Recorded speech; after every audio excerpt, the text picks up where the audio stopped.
off, I will see you there. It's a lot of fun. You look at something to do before the game, come hang with us. If you're listening to this show, by the way, on iHeartRadio, from outside of Ohio, tell me where you do that. I was updating all the pins on our bureau chief map over Bill's shoulder if you watch the live stream. Mike is in New Philadelphia, still in Ohio, but he's got to listen on the app. April is in Moore Park, California. Alicia's in Ypsilanti, Michigan.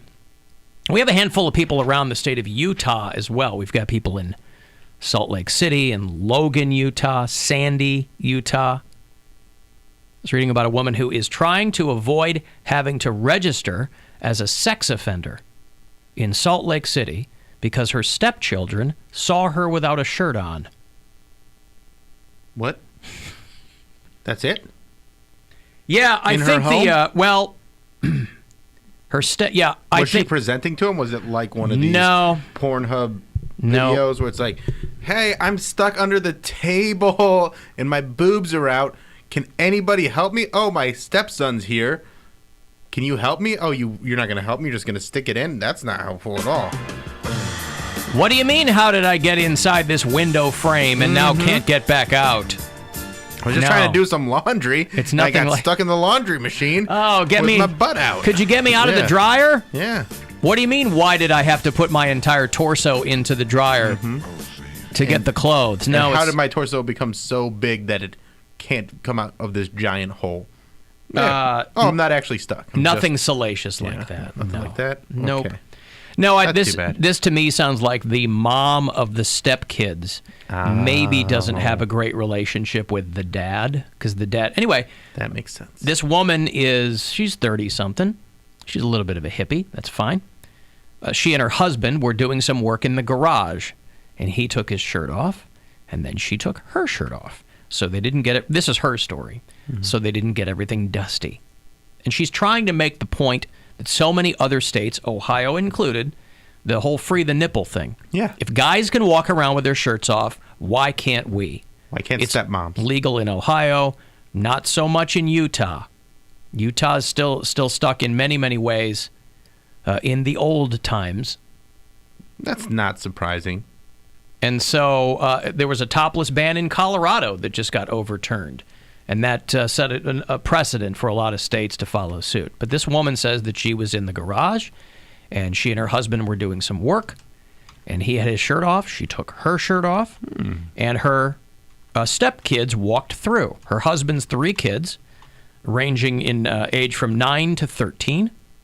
And she told them that she considered herself a feminist and wanted to make the point that everybody should be fine walking around their house with skin showing.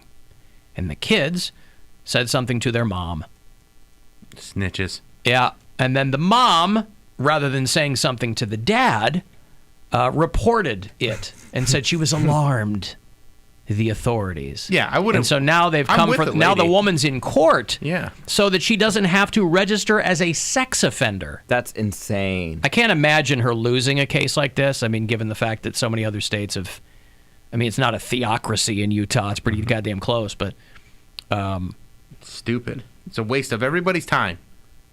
And it that is. Mom that reported her is just a jealous piece of trash. Probably got a duty tooth, and she's mad because her husband She probably has sloppers. She's probably got, piece. long, flat boobs, and this stepmom's got a nice rack. How could you just be content with ruining someone's life? Like, if a sex offender, on that list, you're on that for life.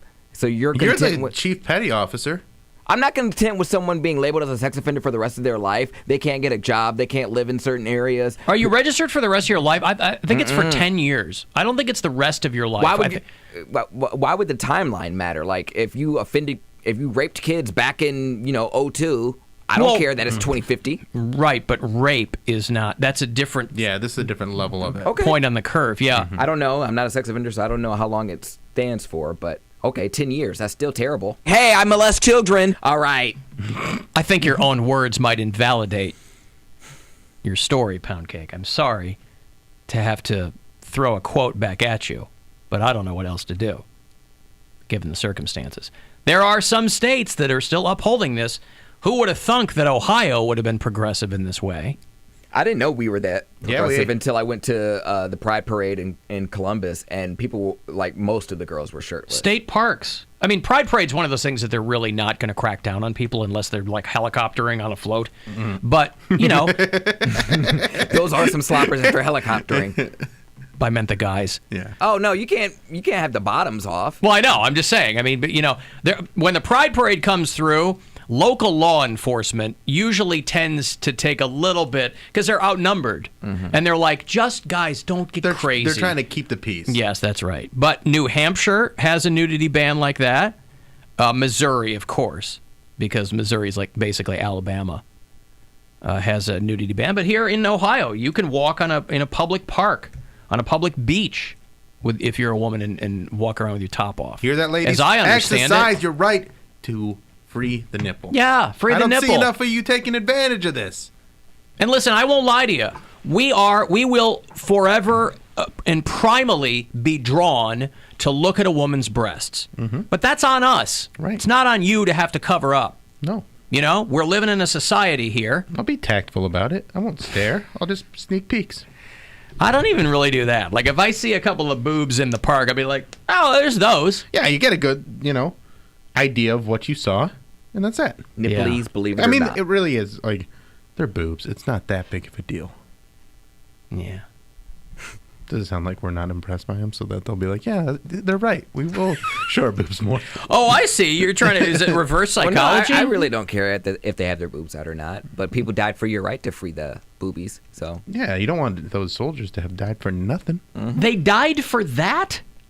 Yeah, for our freedom to do what we want. Yes. But there are a lot of freedoms that, if freedom is a huge umbrella, there are a lot of freedoms that we still don't have. I'm just you saying, think they died for the nipple?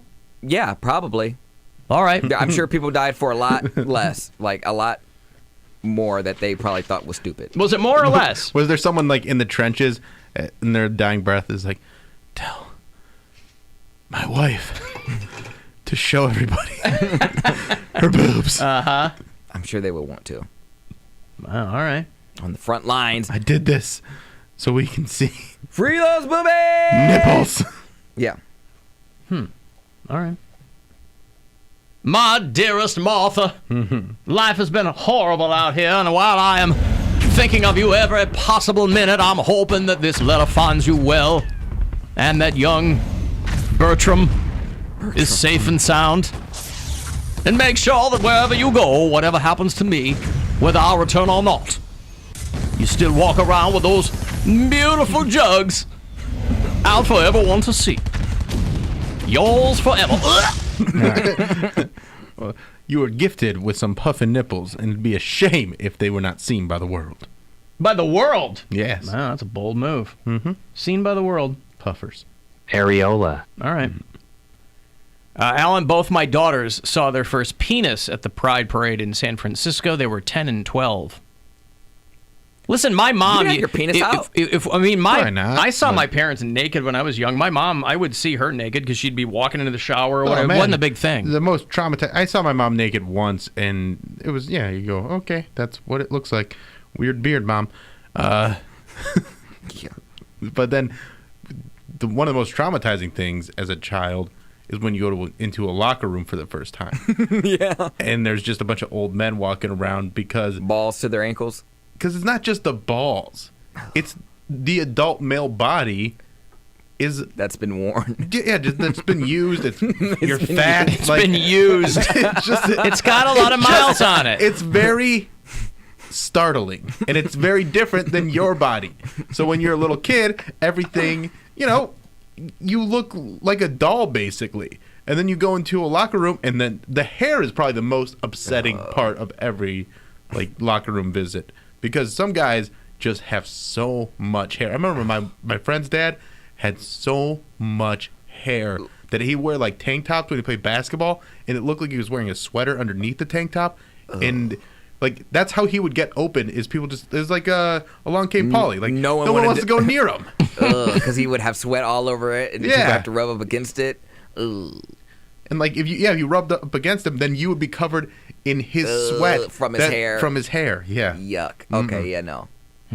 Why and I saw that man naked, and I did not like it. He was hairy everywhere? Yes! Ugh. Would you like to sniff my testicles? Except the ends of his toes, which was... I love how you noticed. Not the ends of his... I tell you what, I checked every square inch of that guy while we were playing one-on-one. Very upsetting. Yeah. Remember a guy, like we were in, they had like a hot tub, and it was like at the summertime, so we spent all our time at this health club in the summer, and we were in the hot tub, and this guy comes in, and he had the buried penis thing going on, so all he had was balls. Oh, and they were so my long, God. and everything was white and gray, and just, and I'm like, I can't ever get into this hot tub again, because that guy was in there. You're gonna have some. traumatized me. You're gonna be sitting there, and some gray short and curlies are gonna be floating up next to you. Yeah. On some foam. Mm-hmm. Why'd you say yabos? And he's getting mad at us. Uh-huh. He's like, "What are you kids doing in here? This isn't for kids." I'm like, why can't you wear shorts? Yuck. I tried. Why were you talking about beer holes and penises on the radio, Daddy? I tried to avoid eye contact in those places. Oh no, I zoom right in on You the do icon. not. Oh yes, I do. I look them. First of all, just play along with me. How often am I in a locker room? I'm 48. I'm not, But yeah, just full on eye contact. At our recreational center, we used to go in there all the time in the locker room, and I was always traumatized because I never wanted to change in front of people, so I would always go in one of the stalls and change real quick. And I'd come back out, and there was always some guy, balls to his ankles, walking around, no big deal, washing his hands nude. He's burping, farting. I'm like, ugh. I think that began my trauma with pooping in public places, because they would go and lay a heater and then come back out and just wash themselves. I'm like, this is disgusting. And men were pigs ever since then. Well, listen, that's why grooming is such a valuable thing, no matter what your age. But when you're amongst other men, do you really care? Well, if you're not gay, do I you wrestled in high school and college, and I was fortunate in that I did not have to. I did not come in contact with too many super hairy dudes. But yeah, that's pretty gross. Very gross. If you have a dude's pit in your face, right? And there's a lot of trolling like that goes on in wrestling too. It's not super gross. Because if you get the jump on the guy that you're wrestling, you're going to try to get your pit in his face too. You're just going to. Wrestling's weird. Well, it is what it is. You're both practically wearing nothing. Yep. I'm surprised you weren't a wrestler, Poundcake. I was in middle school. But I don't mean recreationally. I mean for your school. In middle school. They had middle school It wrestling? was called bitty wrestling. Yeah, we had Really? middle school wrestling. Oh, we didn't have that. I Wow. had cousins that started wrestling when they were like 3 and 4 years old. Really? I was quite good, too. I don't know why. Why didn't you stay with it? I don't know. I was just a quitter. I did a lot of things and I just quit. I did karate, quit. Did track, quit. How Oh, far I did you get in see. karate? Did you get like a colored belt? No. No. I went probably maybe 6 weeks, and then I quit. My mom just wanted to get me into extracurriculars. Like, she was just like, you don't have any friends, and I'm sick of you being around the house all the time. You don't have any friends. Go grapple with some of your friends. And so That's how you make friends, is you do the fireman's carry on them. So I would do a couple things for, a few weeks, make my mom happy, get out of the house. Did you make any friends by wrestling? Well, there were kids I went to school with that I already didn't like, so no. Oh. Our wrestling team wasn't that big. It was like maybe 6 or 7 kids. And I already knew them because we went to school with them. And we spent time together. And I didn't really take a liking to them coming at me all the time and wrestling me, because they would fight me in the hallways. And then they would fight me in wrestling. And then it would just be okay. So no, I didn't like it. I didn't make friends with them. They were nerds. Let me ask you Sounds this. like they were jocks. Yeah, let me ask you this. They were nerds in my eyes. In all sincerity, let me ask you this. Go ahead. As a gay kid or gay man, right? Mm-hmm. There, I imagine, is a portion of time where you're like, well, maybe I'm not gay. Well, you said like you would date girls, right? Mm-hmm. Like you were pushing up against it. Mm-hmm.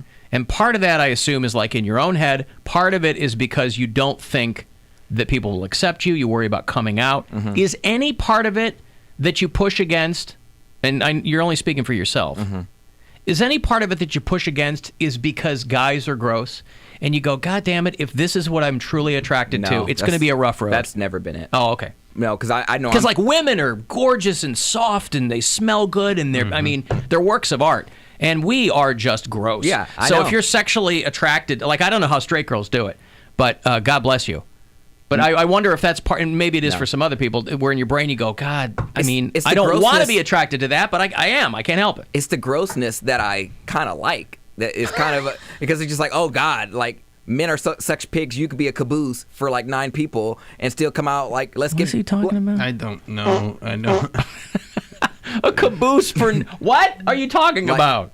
Like if someone runs a train or something like that. Why is that the example you Yeah, go why to? is that the example? There's so many, like... It can only be one He's in working out in the garage, his hands are dirty, Yes, he's but that's got still B.O. Yes, so why not use that example instead of... You could get a train run on you right by for 9 the guys. train. Yeah. I don't know. Yeah, it's only one at a time when you get right down to it. Oh my God! Woo! Yeah. You could actually be a train conductor and get dirty and smelly. But I feel like if you're a guy, you have experience. You've been smelly at one point. You like your breath stank at one point. Yes, you from working out or from doing whatever. not a train. Right. Take the train out of it. Okay. Yes, that's what we're trying to do. Okay, but other than that, I give guys slack because I'm like, okay, I know how it is. It's not that big of a deal. You put That deodorant manliness, you enjoy it. on. You can wash. Yes. It's like almost because you know you can clean up. I love the way a man smells. I love the broad shoulders. I love them out working in the yard and fixing up stuff. I love that stuff. So I'm not just gay physically, like looking at someone. It's mentally too. I understand. I was just asking. In the masculinity. In that transitional time in your life, I wondered if any of it was... Now, does that make it difficult being a gay guy? Because, I mean, I know there's plenty of gay guys that are very masculine, but I feel like there's a lot that are, like, you wouldn't consider yourself the most masculine guy. No, I wouldn't. And there's discrimination on all fronts. You're not mask enough. Then you're not feminine. Then you're not hot enough. Then you're, whatever. Like, so it doesn't matter. There's, different levels that people pick from. And everyone that practices sodomy from the day of this message will get cancer in the butthole. It'll burn and burn and burn. Well, that's just because guys don't like going to the doctor. Go see your physician. Yeah. That's what gays do. Munch butts and celebrate Halloween. Swallowing, thank you, but yeah. Always makes it worse. Always finds a way to make it worse. But I was mainly afraid to come out just because, especially in middle school, like I wasn't ready for that. And kids were already cruel to me just because. So. Do you think that if you had come out that maybe that would have deflected the cruelness, though? Probably, because I got more crap for, before I came out than when I actually did. So it's because of the unknown. It's because people are like, he seems gay, so we're going to focus on him. If you had just come out, then they'd be like, well, he is gay, so that takes all the ammo out of it. How many wheels do you think were on that train? 3 wheels.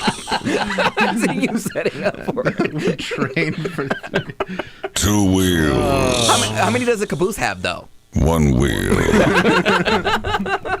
right, I've got a break. I'm going to have those Cavs tickets for you. They're playing the Nets on Monday night. Kyrie back in Cleveland, if you care about that. 35192 to text me for anything else.